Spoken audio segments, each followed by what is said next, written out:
Bonjour à tous, heureux de vous compter parmi nous. Nous allons donc commencer l'événement concernant notre offre autour de la cybersécurité. Donc, je me suis présenté juste avant. Donc, Laurent Fournier, je m'occupe au sein d'ND6 de toute la partie commerciale. Et donc, je vais vous dérouler une petite présentation dans un premier temps concernant notre activité. Pour ceux qui ne connaissent pas bien, donc je vais dérouler la presse MD6 qui, vous allez voir, est très courte. Le métier d'MD6, concepteur de plateformes d'infrastructure, notre idée, c'est moderniser, simplifier les systèmes d'information. C'est les rendre agiles. Et pour ça, c'est un certain nombre de technologies qu'on propose à nos clients. Et notre ADN, c'est l'innovation technologie. Ça a toujours été le moteur de cette entreprise. Et non pas le commerce pour le business to business. Pour ceux qui nous connaissent, vous savez de quoi je parle. Voilà. Je vous propose de découvrir donc un petit peu notre donc deux marques, MD6 sur les aspects infrastructure, sur toute la démarche autour des infrastructures, et notre organisation qui s'appelle IDMove, notre société dans laquelle nous avons aujourd'hui un certain nombre d'axes, tout ce qui est R&D, développement et processus métier sur lesquels je reviendrai. Nous avons pour des projets plutôt d'ordre nationaux adhéré à un groupement qui s'appelle Convergence et qui nous permet pour certaines actions de pouvoir disposer d'une présence nationale sur l'ensemble du territoire, et ce qui nous permet de déployer certains projets avec une plus grande facilité, en tout cas en matière de présentiel. Voilà. En matière de présence physique, en quelques chiffres, donc c'est donc un site à Paris, le siège à Strasbourg, une présence au Luxembourg ainsi qu'à Avignon. Nous avons des clients un peu partout au niveau national, au niveau du territoire. Et en quelques chiffres, le chiffre d'affaires de la société, environ 4,7 millions de chiffre d'affaires, une trentaine de collaborateurs très orientés techniques, ainsi qu'une 150aine de clients actifs qui nous font l'honneur de pouvoir travailler avec eux sur l'ensemble des thématiques que nous allons adresser. Nos métiers, une offre autour des infrastructures, on va répondre aux enjeux du data center, mais on va se préoccuper bien entendu aussi des enjeux du end user. Celui-là va nous garantir la production et l'efficacité et l'intégrité des données. L'autre va nous permettre de satisfaire l'ensemble du périmètre et du end user au niveau du SI, et donc apporter une satisfaction totale sur la qualité qui peut être délivrée de bout en bout du système d'information. C'est très important, évidemment, car l'utilisateur final, c'est quand même l'objet de notre démarche finale. Dès 2014, on a été un des premiers acteurs Nutanix en France, avec, on revendique l'une des toutes premières références en production. Et aujourd'hui, dans le Grand Est, mais aussi au niveau national, nous sommes devenus un très gros acteur sur des technologies de sauvegarde, comme Rubrik, comme Volt, ou bien encore un des rares certifiés dans le Grand Est sur la technologie d'hyperconvergence de Dell qui s'appelle VxRail. Je vais être assez succinct. L'idée, comme je l'ai dit, c'est de vous présenter l'entreprise dans sa globalité. On pourra rediscuter de certains sujets si ça vous intéresse. Nous retrouvons dans l'activité IDMove toute notre activité DevOps, avec la modernisation du socle applicatif. Je pense que vous en avez entendu parler. DevOps, c'est à la fois un mouvement, mais c'est donc le rassemblement, on va dire, des développeurs et de l'opérationnel, la partie infrastructure. C'est de quoi on parle. Mais on va entendre plutôt des termes au quotidien de conteneurisation, de multi-cloud et d'un certain nombre de choses, avec pour nous dès 2015 une certification Docker. Aujourd'hui, évidemment, on avance sur des technologies comme Kubernetes et bien d'autres encore. On retrouvera aussi au sein de IDMove toute notre démarche autour de la transformation numérique et des processus métiers, avec la big data, de l'intelligence artificielle, de l'IoT. Et du développement, puisque nous sommes amenés à offrir des offres globales autour de l'IoT, où nous développons nous-mêmes nos propres objets, ainsi que l'ensemble des infrastructures en matière de développement, de technologie et de support de ces technologies, les infrastructures qui vont les accueillir, pour pouvoir libérer, enfin plutôt proposer, les services à nos clients. Évidemment, tout ça ne peut s'articuler qu'autour d'une offre de service. Nous allons aborder autour du conseil, de la conception en amont des projets pour accompagner nos clients.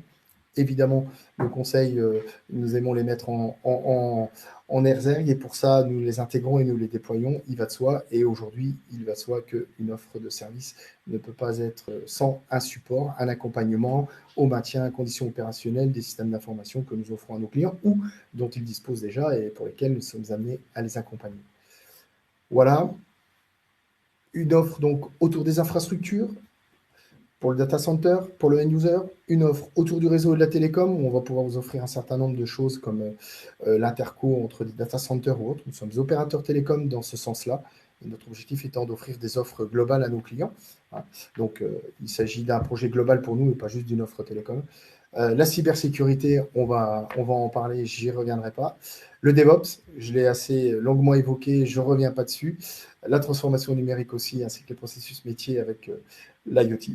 Et enfin, au cœur de tout ça, l'offre Serenity, qui est chez nous en fait l'offre de service autour du maintien en conditions opérationnelles, avec des offres en 24/24, 7/7, d'accompagnement. Voilà. Enfin, pour vous délivrer tout ce savoir-faire, nous avons bien entendu l'appui de partenaires technologiques que vous pouvez retrouver à droite et surtout la confiance de clients que vous pouvez retrouver à gauche sur lesquels nous sommes amenés à intervenir. J'ai parlé du territoire national. Vous pouvez trouver le Sénat ou bien encore le groupe Volkswagen. Alors, je ne sais pas si on le voit là dans ces slides. Je crois aussi qu'il est au milieu, voilà, qui est basé à Paris, chez lequel nous opérons un certain nombre de services et chez lequel nous déployons un certain nombre d'offres. J'ai essayé d'être assez succinct, rapide. Un certain nombre nous connaissent, d'autres pas. Ça sera l'occasion, si vous le souhaitez, de rentrer plus en détail dans notre offre et dans sa valeur. Pour autant, l'idée de ce webinaire, c'était de vous proposer notre démarche autour, enfin, une part de notre démarche autour de la cybersécurité. Voilà, je vous remercie et je vous souhaite à toutes et à tous un très bon webinaire. Merci à tous pour votre présence et pour ce petit moment qu'on va passer ensemble. On va essayer de se garder quelques minutes en fin de présentation pour avoir un échange vraiment axé sur les différentes questions et différentes interrogations que vous pouvez avoir. Je ne vais pas vous faire de présentation PowerPoint, on va rentrer dans le vif du sujet, on va vous présenter l'outil, vous présenter les différentes fonctionnalités d'audit, de traçabilité et de classification de la donnée. Tout d'abord, pour commencer, je tiens à préciser qu'on va vous présenter aujourd'hui donc une suite logicielle, 100% logiciel bien sûr, mais aussi 100% sans agent. C'est-à-dire que la totalité des fonctionnalités que je vais présenter aujourd'hui, non seulement elles ne nécessitent aucune installation, que ce soit sur les postes de travail, sur les contrôleurs de domaine, les systèmes de fichiers, les bases de données, tout ce que vous voulez, mais en plus de ça, elles sont entièrement préconfigurées. C'est-à-dire que tous les rapports, toutes les alertes, toutes les analyses comportementales qu'on va étudier aujourd'hui, voire même les taxonomies de classification, on verra ensemble que ce sont des bibliothèques pour traiter la donnée à caractère sensible ou personnel, tout ça c'est préconfiguré dans l'outil. Le but du jeu, c'est de vous donner déjà une base de travail si vous installez l'outil en faisant vraiment next, next, next et en vous posant aucune question, d'avoir déjà une foule d'outils à disposition sans avoir à passer du temps à faire du paramétrage, du tuning et autres assessments de la donnée qui peuvent souvent être un petit peu obscurs si on n'est pas des spécialistes du cycle de vie de la donnée. Donc, toutes ces informations vont être préconfigurées et vous allez voir que donc, la solution Nedrix en fait fonctionne selon deux consoles. Ces deux consoles sont les consoles suivantes. Vous avez d'un côté la console classification, de l'autre côté la console audit traçabilité. Okay, ce sont deux produits à part entière. Vous avez la possibilité commercialement de choisir uniquement la partie audit ou uniquement la partie classification. Et pour aujourd'hui, essayer de faire le tour du global, je vais essayer d'être assez exhaustif, mais aussi assez rapide. Encore une fois, n'hésitez pas s'il y a des interrogations ou des choses qui ne sont pas claires, si je vais un petit peu vite. Pour commencer par la partie donc audit traçabilité, cet outil est un outil entièrement sans agent et dont l'architecture est très très simple. Vous allez avoir uniquement une machine Windows qui va héberger la console que vous avez à l'écran, une base de données SQL qui va servir tout simplement à stocker l'ensemble des informations sur lesquelles va se baser Nedrix. Et ces informations, en fait, ce sont des event logs qui sont récupérés par requête réseau à travers un compte de service que vous allez associer à Nedrix. C'est tout. Donc les trois briques de Nedrix sont extrêmement simples. Une machine Windows, une base de données SQL et un compte de service. Terminé. Aucun agent sur les postes, aucune brique d'infra, aucune connexion API ou quoi que ce soit. C'est extrêmement simple, extrêmement light. Une fois que l'outil est installé, vous allez venir déclarer ce qu'on appelle, nous, des monitoring plans. Des monitoring plans, en fait, ici, c'est tout simplement venir dire à l'outil, voici les différentes sources de données qui m'intéressent. C'est-à-dire que dans votre environnement, vous pouvez avoir un AD, vous pouvez avoir un système de fichiers, vous pouvez avoir du SharePoint ou non, vous pouvez avoir du VMware ou non, du SQL, du Oracle ou non. Donc, en fait, vous allez simplement venir pointer les éléments vers lesquels vous voulez qu'on récupère l'information, lesquels vous voulez tracer et auditer, comme le nom de l'outil l'indique. Une fois qu'on a déclaré ces différents objets, donc voilà, on va tout simplement dire, je vais aller récupérer les logs de mon AD, de mon système de fichiers, je vais faire des photos NTFS de ce dernier, etc. Les infos vont remonter de manière automatique et vont populer la base de données de Netflix de manière autonome. Toutes ces itérations, en fait, toutes ces récupérations d'informations vont se faire à des itérations préconfigurées et à chaque requête, eh bien, on va récupérer le différentiel depuis la dernière requête. Donc, j'anticipe la question sur les flux réseau. L'outil a un impact sur le réseau qui est, pour ainsi dire, quasi négligeable. Ce qu'on peut vous proposer ici, c'est en fait d'exploiter ensuite la donnée selon 3 briques principales. Et ces 3 briques, elles ont vocation à être extrêmement simples d'usage. La première, ça va être la partie recherche. La seconde, ça va être la partie rapport. Et la troisième, ça va être les alertes. Donc bien évidemment, ici, vous avez une vision graphique de beaucoup de modules complémentaires de ces trois briques, qui sont les 3 briques de base de l'outil. Ici, ce sera ni plus ni moins que vous présenter de manière graphique et ergonomique certaines parties de ces outils, notamment les rapports que vous avez favoris, que vous pouvez positionner ici. Des rapports sur la compliance, on verra ensemble après comment ça fonctionne, l'analyse des différentes alertes. Mais je vais commencer, si vous le voulez bien, donc dans l'ordre des choses, par la partie recherche en langage naturel. Alors j'attire votre attention sur le fait que cette partie recherche en langage naturel, elle est extrêmement puissante, mais surtout, paradoxalement, extrêmement simple. C'est souvent ce qui manque aux outils d'audit, puisque la difficulté dans l'audit, c'est pas tant de dire on va avoir une capacité à monter de l'information auprès du client. Je veux dire, des outils qui minent de la donnée, aujourd'hui, il y en a beaucoup, et la valeur n'est pas tant là. En revanche, la difficulté, elle est de dire, eh bien, nous, ce dont on a besoin, c'est d'avoir la bonne information à la bonne personne au bon moment, et ce, de manière très, très simple. Quand j'ai une question, très souvent, mais il est compliqué si le bon rapport n'a pas été déjà préconfiguré sur la bonne question, qui tape sur la bonne base de données et autres, d'avoir une réponse factuelle. Eh bien, ici, tout ce que vous avez la capacité à faire, c'est d'interroger votre outil en langage naturel sur des activités. Vous voulez par exemple savoir ce que fait un admin. On peut taper la chaîne de caractères admin ici, où l'outil, vous le voyez, va tout de suite me proposer de variabiliser. Ce qui m'intéresse, c'est de savoir le qui, quoi ou quand. Demande Damien, est-ce que ce que tu cherches, c'est le compte admin en fait, tout simplement? Est-ce que c'est un objet qui s'appellera admin, une action qui s'appellera admin, un partage? Je dis non, c'est bel et bien un compte qui s'appelle admin qui m'intéresse. Je peux lancer une recherche simplement sur ce niveau de critères. Donc, qu'a fait le compte admin? Il va me sortir les informations toujours de la même manière pour que ce soit le plus lisible et le plus intelligible possible, à savoir qui a fait quoi, où et quand. Ce qui, quoi ou quand, il va ici tout simplement avoir vocation à vous présenter l'info de manière très très simple. Et c'est un peu la pierre angulaire de Henrik, c'est-à-dire que ce soit dans les rapports, dans la barre de recherche ou dans les alertes, on va toujours fonctionner sur ce qui, quoi ou quand pour vous permettre eh bien, d'avoir une visibilité très simple sur la donnée. Alors bien évidemment, là je lui ai juste demandé qu'a fait l'admin. Il y a de l'ajout, il y a de la modif, il y a de la suppression dans tous les sens. Il me dit, vous le voyez, j'ai un petit triangle d'avertissement en bas. Damien, attention, c'est pas assez précis ce que tu me demandes, c'est trop vague. Bon, on va essayer de rajouter des niveaux de filtrage. On va lui dire, est-ce que par exemple, mon admin en question a fait des modifs sur des policies par exemple, sur une période de temps qui serait, je sais pas, cette semaine, et potentiellement sur un partage. On va lui dire juste déjà sur ça pour voir si on a de la donnée. Je vous fais la démo sans filet, hein, ça se trouve il y en a pas eu. Si effectivement il y en a. Donc là, je me retrouve à bel et bien avoir des modifications de policy qui ont été faites sur une période de temps qui était la semaine dernière par un administrateur. Très bien. Ce qui est intéressant, c'est que dès lors que vous avez donc une action, vous avez la possibilité, comme vous le voyez à droite, d'avoir le détail du log. Je peux mettre en plein écran si je le souhaite hein, pour avoir la totalité de l'activité, donc quel objet a été modifié, quelle source de données, sur quel monitoring plan. On se rappelle que tout à l'heure, les monitoring plans, c'est les différents objets qu'on a déclarés ensemble.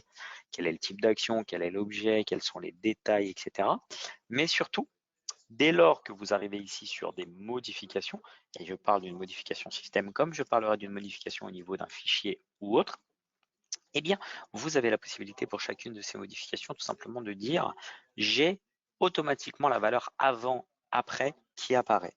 C'est-à-dire qu'ici, vous simplement vous dire, bah écoutez, l'admin il a modifié le mappage d'un contrôleur réseau, un contrôleur de domaine ou quoi que ce soit. Bon, bah, c'est très bien de savoir qu'il y a eu une modification, ça me fait une belle jambe, mais ce qui m'intéresse, c'est de savoir quelle est la valeur qu'elle est avant et quelle est la valeur après pour avoir un historique des modifications.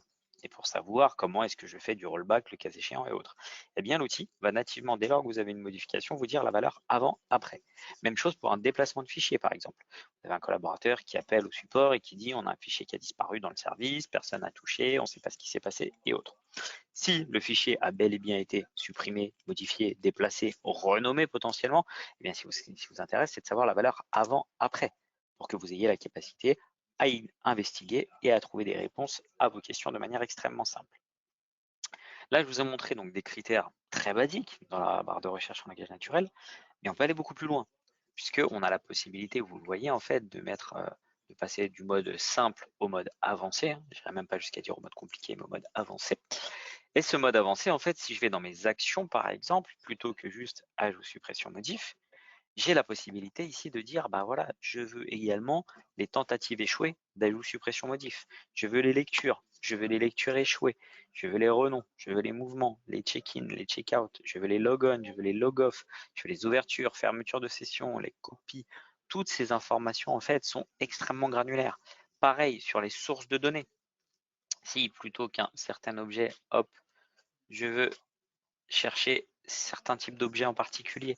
Je veux dire, bah moi, ce qui m'intéresse, c'est pas forcément une policy, mais c'est un compte machine, c'est un document, c'est un fichier, c'est un répertoire, c'est un groupe, une OU, une GPO, je sais pas moi, un site, une machine, un user spécifique.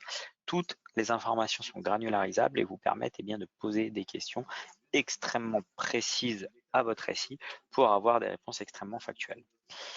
L'ensemble de ces recherches sont bien évidemment enregistrables pour que si vous vous rendez compte que vous faites certaines recherches de manière récurrente, eh bien vous ayez la possibilité de les autogénérer. Elles peuvent être automatisables. J'entends par là, une recherche vous est souvent demandée par un collaborateur, plutôt que de la générer à chaque fois et de lui envoyer, eh bien il peut la recevoir de manière automatique à des itérations préconfigurées dans sa boîte mail, directement au format email, pas besoin d'avoir accès à l'outil. Ou alors, on peut se servir de ces critères de recherche pour créer des alertes et ce sera l'objet de la partie suivante de la présentation. Donc, ce qu'il faut bien retenir de cette partie barre de recherche, c'est qu'en fait, vous allez bien évidemment avoir accès à des rapports, vous allez bien évidemment avoir la capacité d'automatiser les infos, mais pour le quotidien, pour vos interrogations ponctuelles sur des sujets qui ne nécessitent pas forcément un rapport ou que vous avez besoin d'individualiser, eh bien, vous avez la capacité ici à poser des questions de manière ponctuelle et extrêmement simple. Ça, c'était la partie activité, la partie recherche. On va passer à la seconde brique, qui est la brique de reporting. Encore une fois, s'il y a des questions entre chacune des briques, n'hésitez pas, le module est là pour ça. Si on va sur le reporting, vous allez voir ici une bibliothèque de rapports préconfigurés. J'insiste lourdement sur le fait que tous ces rapports sont bel et bien natifs dans l'outil, c'est-à-dire que tout ce que je vais vous montrer aujourd'hui, vous y aurez accès dès lors que vous avez installé l'outil. Ok. Pour des raisons de timing, je vais dire, et pour éviter d'endormir tout le monde, je vous propose qu'on fasse aujourd'hui un focus sur le système de fichiers et un petit peu l'Active Directory, bien que la philosophie de l'AD du fichier soit exactement la même que dans tous les autres rapports. Le but est tout simplement ici de vous montrer un petit peu comment ça fonctionne. Si jamais il y a des questions spécifiques, on pourra y revenir après. Sur la partie système de fichiers, vous allez avoir deux sous-familles dans les rapports. Vous allez avoir l'activité de votre système de fichiers, qui va recompiler tout simplement l'ensemble des changements de la vie en fait de votre système de fichiers tout simplement, qui crée, modifie, supprime, que ce soit des fichiers en eux-mêmes, des répertoires, des droits, des accès, des permissions. Ça va être tout ce qui va être lié à l'usage du système de fichiers et à ce qu'en font les différents collaborateurs. Ok. Là-dessus, on ne va pas y passer une heure. En revanche, ce qui est intéressant en termes d'audit, c'est cette partie état des lieux du système de fichiers. L'état des lieux du système de fichiers, c'est très très très important pour vous puisque c'est en fait la photo à un instant T de ce dernier. Ça va vous permettre de savoir qui a accès à quel répertoire, qui est le propriétaire de quelles données, qui a accès à des données potentiellement sensibles, quels sont les droits soit d'un collaborateur, soit les droits appliqués par répertoire. Et cette photo donc, est réitérée en fonction des différentes configurations d'itération de snapshot, tout simplement, et vous permet tout simplement d'avoir une visibilité sur les incohérences dans la gestion des droits. on a la possibilité, par exemple, de dire je veux avoir un rapport sur les permissions par répertoire. Donc, je vais lancer mon rapport et les permissions par répertoire vont me donner la liste des différents répertoires et les différents collaborateurs ayant accès à chacun de ces répertoires. Donc, vous voyez en haut de ce rapport que on est basé tout simplement sur des reporting services SQL, ni plus ni moins, c'est pas quelque chose de très compliqué, et qu'on va en dessous de ce dernier, eh bien vous donner, donc comme vous le voyez ici, répertoire par répertoire, la liste des comptes ici ayant accès au répertoire. Donc ici, j'ai 5 comptes qui ont accès à ce répertoire.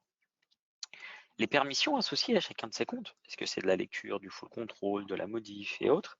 Mais surtout, comment ces comptes ont eu accès à ce répertoire? Comment est-ce qu'ils ont les droits? Est-ce que ce sont des droits directs dans l'AD ou est-ce qu'ils ont des héritages de groupe? Et vous voyez qu'ici, étant donné que j'ai et le module système de fichiers et le module AD, eh bien j'ai la capacité à cliquer sur groupe, remonter l'arborescence et faire le lien avec mon AD sur comment se fait-il que cette personne, de par un héritage de groupe alors qu'il n'est pas censé avoir les droits à la base, se retrouve à avoir les droits sur ce répertoire. C'est en fait un écho à cette première alerte que vous voyez ici. Donc, quand on a sur un répertoire ici, que ce soit DataShare ou que ce soit le répertoire Accounting en dessous, vous voyez qu'il nous dit, Damien, tu as des permissions qui sont différentes du dossier parent. Et ben, effectivement, on a des héritages différents, puisque ici, on a des personnes qui ont tout simplement les droits hérités d'un groupe, ce qui peut revenir à, je ne sais pas moi, à des droits qui ont été modifiés, des personnes qui ont changé de service mais qui ont gardé leur historique de droit, pas mal de contextes d'entreprise assez habituels, mais qui doivent être adressés eh bien, tout simplement grâce à un outil très simple et très factuel. Mais pour aller un petit peu plus loin que juste ça, on va aussi vous aider à avoir des garde-fous, puisqu'en plus des droits par répertoire, on va être capable de vous donner donc bien évidemment les droits par collaborateur. Là, j'avais répertoire par répertoire, qui a accès au répertoire, très bien. De l'autre côté, je veux savoir collaborateur par collaborateur, à quoi est-ce qu'il a accès, très bien également. Mais vous avez des cas qui doivent être adressés qui sont par exemple les permissions excessives. La notion de permission excessive, ça va être de dire, très souvent, on a des collaborateurs qui ont des droits sur des répertoires, mais on ne sait pas s'ils s'en servent vraiment. Et le fait que quelqu'un ait des droits sur un répertoire alors qu'il ne s'en sert pas, si demain il se fait cryptoloquer, ransomware, ce que vous voulez, eh bien, on va se retrouver à avoir une surface d'impact de l'attaque beaucoup plus importante que ce qu'elle devrait être.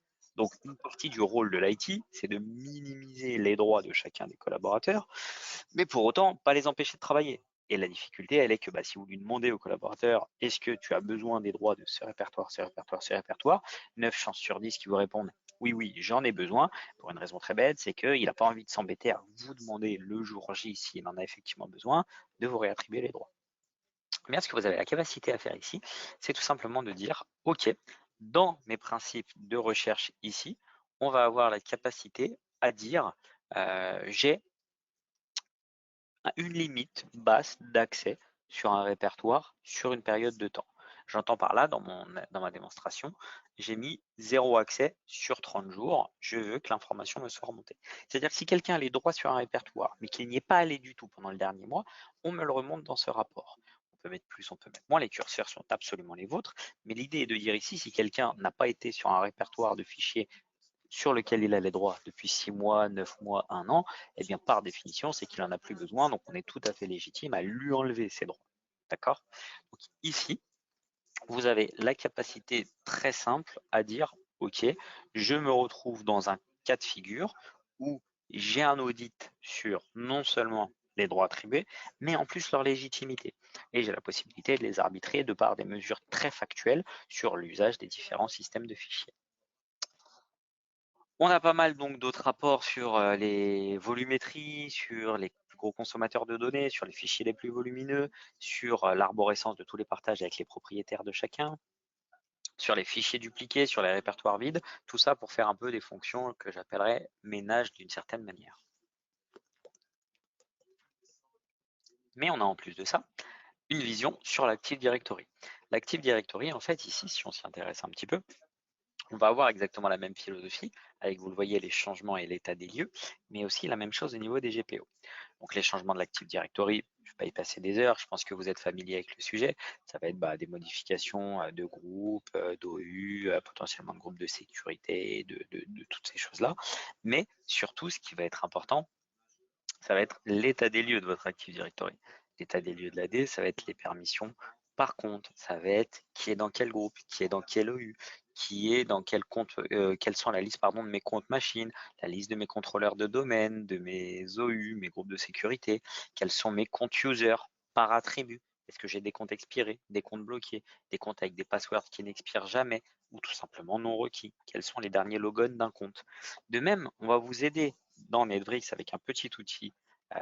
Hop, Netbricks, si je vais ici, on va vous donner un petit utilitaire gratuit qui s'appelle Netbricks Auditor Inactive User Tracker, qui est ici, qui va vous permettre de faire peut-être ce que vous scriptez aujourd'hui en PowerShell, tout simplement, puisque vous allez ici donc déclarer donc votre domaine et vous allez dire je vais mettre des petites règles. Je vais dire par exemple un compte user, pardon, je vais y arriver, ne s'est pas connecté pendant 30 jours, on va notifier son manager. C'est pas connecté pendant 60, je vais reset son mot de passe, et mettre un random. C'est pas connecté pendant 90 par exemple, je vais le mettre dans une OU de quarantaine. Pendant 120, je vais le disable. Pendant 360, je vais tout simplement le désactiver. Ça sont peut-être des choses que vous avez scriptées ou que vous faites à la main quand la RH vous donne les informations. L'idée, c'est ici de manière ergonomique, de ne pas avoir à faire de maintien en condition opérationnelle de script et tout simplement bien pouvoir vous appuyer sur ce petit outil graphique qui fait les choses très simplement et très correctement. Au-delà de cette partie gestion des comptes et gestion de l'AD, on a la philosophie identique au niveau des GPO. Au niveau des GPO, ça va être très intéressant puisqu'on vous donne donc tout l'historique des changements au niveau de vos GPO. On vous donne l'activité qui crée, modifie, supprime, que ce soit une GPO en elle-même, que ce soit une policy, un lien, une clé de registre, un groupe de restriction, oui, des configurations, des changements de configuration Windows. Ça peut être en fait toutes ces informations, toute l'activité que vous cherchez à avoir dans l'historique de vos GPO qui vous est remontée. Mais de même qu'on le fait pour l'AD ou pour le système de fichiers, on va vous aider à avoir un état des lieux des GPO. Et ça, cet état des lieux des GPO, c'est quelque chose de très important puisque nativement, on n'est pas capable de l'avoir. L'état des lieux des GPO, ça va être tout simplement de vous dire, ici, on va être capable de vous donner la liste des GPO par nom, par réglage, par statut, par délégation, la liste des policies par compte. Est-ce que j'ai des comptes vides dans mes policies dans mes objets de GPO, pardon. Est-ce que j'ai des réglages identiques dans des GPO qui se veulent discriminantes? Et en fait, l'ensemble de ces GPO discriminantes, on va avoir ici un rapport qui va nous remonter GPO, réglage par réglage, dans quel GPO je vais les trouver. Et vous avez la capacité ici à faire un état des lieux très simple de chacune de ces différentes je vais dire briques tout simplement pour vous donner une visibilité sur comment est-ce que je peux avoir un état des lieux de l'impact si je modifie une GPO ou si je modifie les réglages d'une certaine. Tout ça, c'est la partie reporting. Je suis désolé, je vais un petit peu vite parce qu'on a pas mal de sujets à couvrir aujourd'hui ensemble et que je vais nous garder un petit peu de temps pour les échanges. S'il y a des choses qui ne sont pas claires, n'hésitez surtout pas. L'outil embarque également un module de compliance puisque ce module de compliance va vous permettre ici de faire un état des lieux potentiellement des différentes normes potentielles. Donc, où vous allez avoir des rapports, encore une fois, préconfigurés, tout ça c'est dans l'outil, qui vont vous servir à dire, OK, ici, on va avoir pour la GDPR certains sujets à traiter, certains mappages d'informations liés à l'informatique. Si on fait une parenthèse juridique rapide, la GDPR, c'est à peu près une centaine d'articles. Il y en a une dizaine qui sont liés à l'informatique. En fait, sur ces dizaines d'articles, on va vous expliquer comment mettre en œuvre les moyens de la conformité, tout simplement. On va retrouver ces informations ici dans les compliance mapping, comme on les appelle. Ici, ce sont toutes les j'allais dire registration, toutes les normes sur lesquelles on peut vous aider. Donc, vous voyez qu'on a GDPR, on a ISO 27001, on a PCI DSS, on a pas mal de choses. Et vous avez la possibilité ici d'avoir des mappages, donc en fait, règle par règle, avec des petits e-books qui vont vous donner l'ensemble des configurations et des différents rapports. Ça, c'est gratuit, c'est dans votre outil. Ça va vous dire, par exemple, sur l'article 5 alinéa 1, qui dit que tout le monde ne doit pas, le compte tout le monde, pardon, ne doit pas avoir de droit sur des partages de fichiers. Dans les reports ici, si je vais sur Account Permission, j'ai la possibilité tout simplement d'avoir la visibilité du compte tout le monde, effectivement, et de savoir s'il a du full control sur des répertoires de fichiers ou non. Est-ce que le compte Everyone a du full control? Effectivement, sur un répertoire qui est celui-ci. On a le chemin direct. On peut du coup prendre les décisions nécessaires à ces différents objets, ces différentes, je vais dire, anomalies de la mise en conformité. Tout ça, une fois de plus, c'est préconfiguré. Vous avez en plus de ça la possibilité de créer des notions d'alerting. Alors les notions d'alerting, elles sont ici importantes puisque on a vu ensemble qu'on pouvait faire de la recherche. Ça c'est pour du ponctuel, c'est pour quand vous avez des besoins spécifiques d'information. On a un deuxième point qui est le reporting. Le reporting, vous l'avez compris, c'est pour vous donner de l'information au fur et à mesure, au moment où vous en avez besoin, mais de manière automatisée sans que vous ayez à prendre du temps là-dessus. Troisième point, pardon. Ici, on est dans l'alerting, c'est vous remonter les informations dites sensibles, importantes, à l'instant T où elles se produisent. Pas quand vous l'avez choisi, mais bien quand ça arrive, parce que là, c'est des sujets importants qu'on va traiter. On a une liste d'alertes donc préconfigurées sur lesquelles vous pouvez vous appuyer. Vous pouvez simplement choisir de les activer, désactiver ou tout simplement de les mettre en suspens. Mais on a la possibilité aussi de créer ensemble des alertes extrêmement simples. Donc, on va en créer une ensemble en test qu'on va appeler par exemple MSI. On va y mettre une liste de destinataires qui peuvent être des gens soit de l'IT, soit du métier. J'entends par là que vous avez la capacité très bien à dire à des gens du métier, bah voilà, s'il y a des documents liés à la RH ou autre, on va ici avoir la capacité à les alerter du traitement de ces informations qui les intéressent. On a ensuite ici, bien, tout simplement, un empilement de calques qui va me permettre de définir ce qu'est mon alerte. Et c'est exactement la même philosophie que sur la barre de recherche que vous aviez tout à l'heure. Si je veux une alerte, par exemple, sur je sais pas, une action de modification faite sur, je sais pas moi, un fichier dans le répertoire comptabilité, par exemple, faire hop, /compta. Fait en dehors des heures de bureau, par exemple, puisque ça peut être intéressant aussi de vérifier que les activités sont faites en dehors de 9h à 18h, par exemple. Il faut que j'aille là, sinon il n'aime pas. Hop.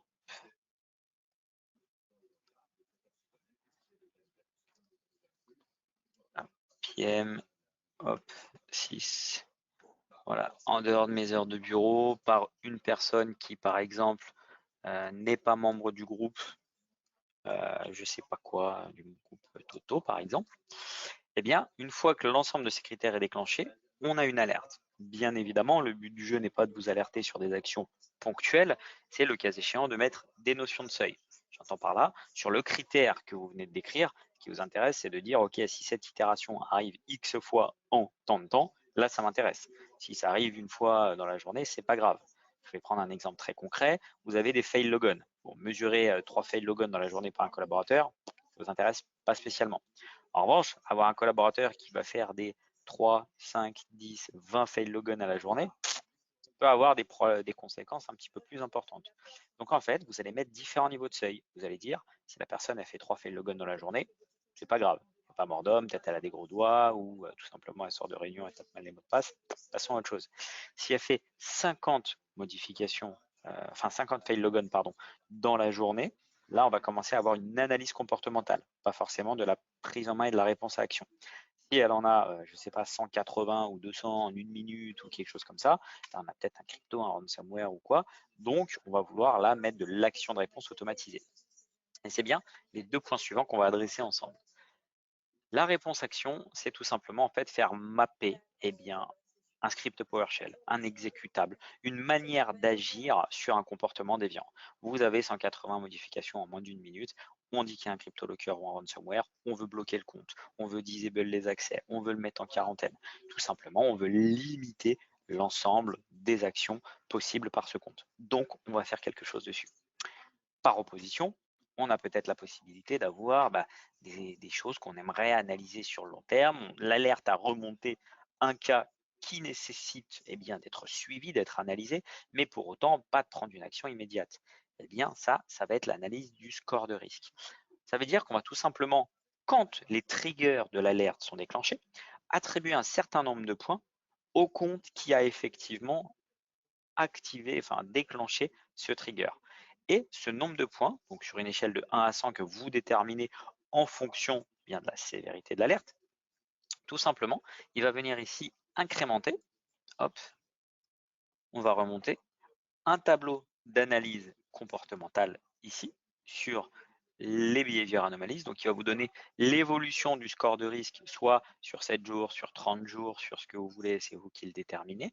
Donc, on a une, je vais dire, liste globale sur 30 jours glissants de l'ensemble des alertes qui ont été déclenchées. On a les scorings par collaborateur également, donc quels sont les collaborateurs qui ont généré le plus de points, et la possibilité collaborateur par collaborateur, eh bien, de savoir pourquoi est-ce qu'il a généré autant de points. Est-ce que ce sont des alertes ponctuelles ou est-ce qu'on a des récurrences sur des choses eh bien, qui sont, je vais dire, un petit peu récurrentes et hop, pardon, de manière anormalement élevé. Typiquement, je peux créer ici, vous voyez, j'ai des suppressions de comptes en masse, j'ai des ajouts en masse de privilèges, j'ai des suppressions de privilèges de groupe, enfin, j'ai pas mal de choses qui sont remontées sur ce collaborateur qui a généré beaucoup plus de points que les autres. J'ai la possibilité bien d'analyser l'ensemble de ces comportements à ce collaborateur-là et de voir s'ils sont légitimes ou non, si c'est de l'activité que je veux garder en analyse comportementale ou pas. Vous avez la possibilité d'avoir de la remontée d'infos également sur les alertes, sur de l'analytics, on va dire tout simplement, les différentes alertes avec les sommes d'alertes remontées, les alertes les plus récurrentes dans le système d'information, les users qui génèrent le plus d'alertes également sur une certaine timeline et les dernières alertes qui sont remontées. Tout ça, c'est du dashboarding natif qui vous permet très simplement eh bien, d'avoir des informations sur tous ces comportements-là.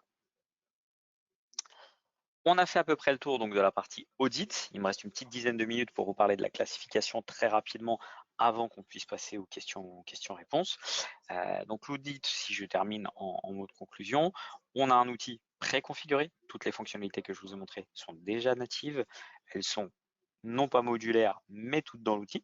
La notion de module, commercialement, on la verra après avec les équipes des Messi, c'est la différence entre les objets que vous voulez auditer. Si vous voulez l'AD, le fichier, la partie Exchange ou potentiellement, je ne sais pas moi, le SharePoint et autres. Mais toutes les fonctionnalités d'alerting, de reporting, de barre de recherche, d'analyse comportementale, tout ça c'est déjà dans l'outil. C'est sans agent et c'est comme vous le voyez très orienté usage et extrêmement simple d'exploitation. Si on passe à cette partie classification ici, la classification va vous permettre, encore une fois sans agent, d'aller récupérer des informations sur les données à caractère sensible ou personnel. Le principe, il est très simple. On va ici aussi venir déclarer des sources de données. Donc les sources de données, en fait, ici, ça va tout simplement être, dire, on va déclarer, je ne sais pas moi, des systèmes de fichiers, potentiellement des bases de données, potentiellement votre SharePoint Online, potentiellement votre messagerie ou autre. Et l'ensemble bien, de ces informations, en fait, vont tout simplement vous permettre, une fois qu'on a déclaré ces objets, bien, de faire trois choses. Première étape, on va aller parser le système de fichiers ou autre élément et on va aller lire l'ensemble de l'information. Lire l'ensemble de l'information, ça veut dire qu'on va aller ouvrir fichier par fichier pour scanner son contenu et enclencher la deuxième étape, qui est l'indexation. L'indexation, ça veut dire qu'on va rapatrier localement dans la base de données Netbricks, non pas des fichiers en eux-mêmes, ça n'aurait pas de sens, mais une forme de copie très fortement compressée, bien sûr, pour vous permettre en fait de travailler sur la troisième étape qui est la classification en elle-même, localement dans Netbricks. C'est important à comprendre ces trois étapes-là, puisque quand vous faites de la classification de données avec Netbricks, vous ne prenez pas de ressources de production. C'est-à-dire que quand vous allez faire une recherche sur une donnée à caractère sensible ou personnel, on ne va pas aller la pouler directement sur le répertoire de fichiers en question. On va tout simplement localement la faire, cette recherche, sur la base de données de Netbricks et sur l'ensemble des informations déjà préindexées. Si je vous montre un petit peu le fonctionnement de ces indexations, on va aller chercher ce qu'on appelle les taxonomies. Les taxonomies, chez nous, c'est en fait des bibliothèques, tout simplement, donc de données, qui peuvent être des bibliothèques basées sur des normes, basées sur des besoins spécifiques que vous avez créés, qui sont liés à votre métier ou autre. Et l'ensemble de ces bibliothèques, vous pouvez les télécharger dans l'outil. Donc, par exemple, la bibliothèque GDPR, elle est préconfigurée dans Netbricks et elle vous permet tout simplement de récupérer une bibliothèque d'informations préconfigurée sur ces différentes normes. Petit hop, souci d'actualité de ma machine qui ne veut pas remonter. On va réactualiser la page pour que ça remonte.